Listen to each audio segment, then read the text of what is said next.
kuni see soundcheck käib. Ja kuidas siis need inimesed? Et me alustame sellist loengut, mille nimi on laste turvalisus internetis, mida mõned teist on ka näinud ja mõned mitte, aga selle loengu mõte on pärit ühelt selliselt naisterahvalt, kelle nimi on Laura Chappell, kellele ma ka siin selle slideshow peal viitan viisakalt, tema selle mõtte mulle kunagi pähe pani, et üldse midagi sellist oleks vaja teha. Sattusin seda kuulama ühel suurepärasel tehnoloogiakonverentsil ja rääkis ta siis seal samamoodi just nimelt lastest ja sellest, kuidas lapsi ära kasutatakse võrgumaailmas. Ta rääkis siis väga otseselt just nimelt lapse ahistamisest veebis ja alguses ka mina mõtlesin, ma ainult sellest räägingi. Aga kui ma proovisin seda Eesti konteksti tuua, siis ainult sellest ei saanud rääkida. Ja ma siis räägin teile nüüd, millest ma arvan, et peaks rääkima. Et kõigepealt ma alustan enda seda jutuajamist sellest, et ma proovin hiire käima saada, nagu te aru saate. Ja ma kohe saan ka, ma loodan. Näete, saingi. Ühest sellisest küsimusest, et eeldades, et te kõik olete lapsevanemad, siis kas te teate, kus teie laps praegu on? Hetkel? Mingi näide. Kuidas? Ma arvan, et mu laps on just jõudnud koju. Just on koju jõudnud, väga hea näide, eks ole. Veel mõni näide, kus on laps praegu? Pikapäevarühmas on laps. Trennis, koolis. Jah, internetis. Selle interneti kohta ma tegelikult, sinna ma tahtsingi enam jõuda, et üks asi, mida selle loengu käigus tuleb nagu tajuda või mõelda, on see, et me oleme harjunud paigutama last füüsilisse ruumi. See on meie peas väga hästi selge, et kui ma küsin, et kus on laps, siis laps on füüsilises ruumis kuskil. Ja see toimib väga lihtsasti meil. Mida me peame aga samas mõtlema, et tänapäeval, kui see laps satub arvuti taha, siis tema sotsiaalne keskkond ei ole kuidagi selle füüsilise ruumiga seotud. Ehk siis sotsiaalses mõttes võib ta paikneda oma kodus üksinda arvuti taga 150 sõbra seltsis, eks ole.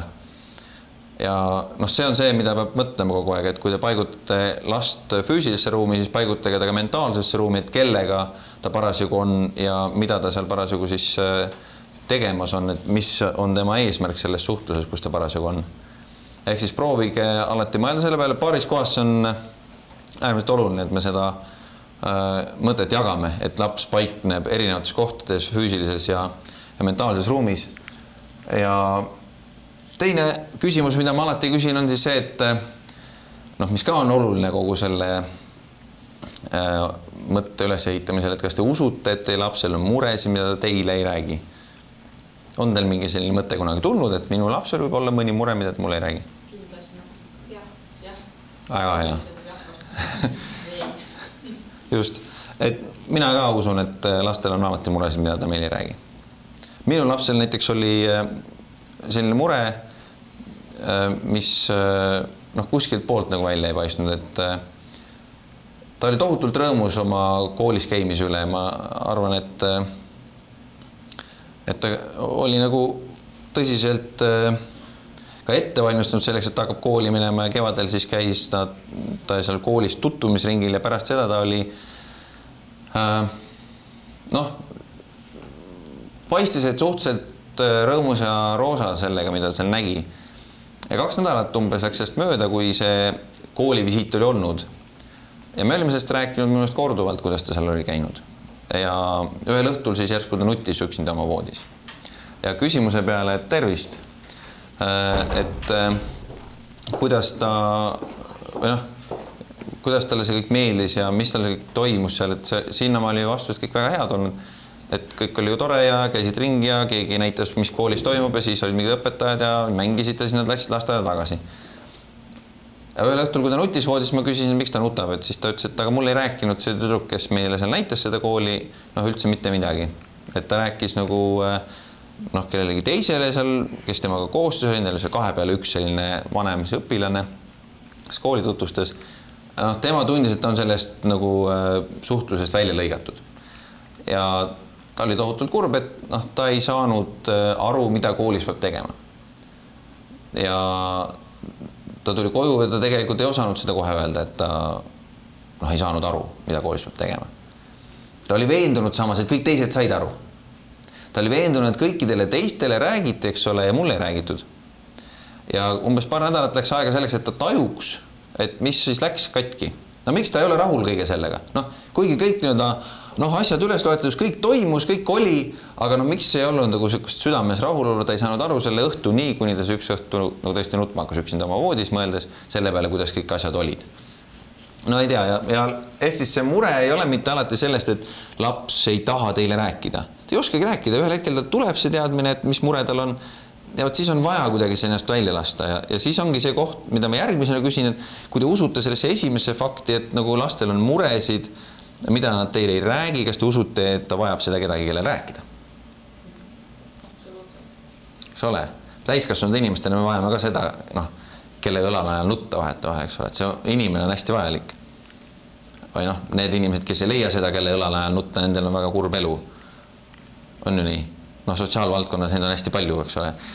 Tunnete neid inimesi, neid kogu aeg aidata ja ma arvan, et see on ka lapse puhul niimoodi, et kui see laps ei leia seda kedagi, siis ta on ikka tohutult õnnetu laps.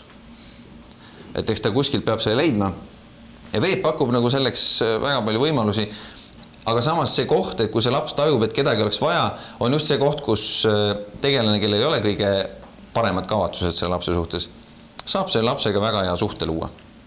Usute, et nii on, eks? Selline lugu siis. Ma räägin siis täna sellest, mis asi on digitaalne lõhe. Ma räägin väga kiirelt, mis asi need sotsiaalsed võrgustikud on, miks nad head või halvad on, mismoodi nad mõjutavad peresuhteid ja lapse kasvamist. Üritan rääkida lapsevanema rollist selles kõiges, et kuidas see kõik käia. Esimese asjana räägime digitaalsest lõhest. Teil on mingi kontseptsioon, mis on?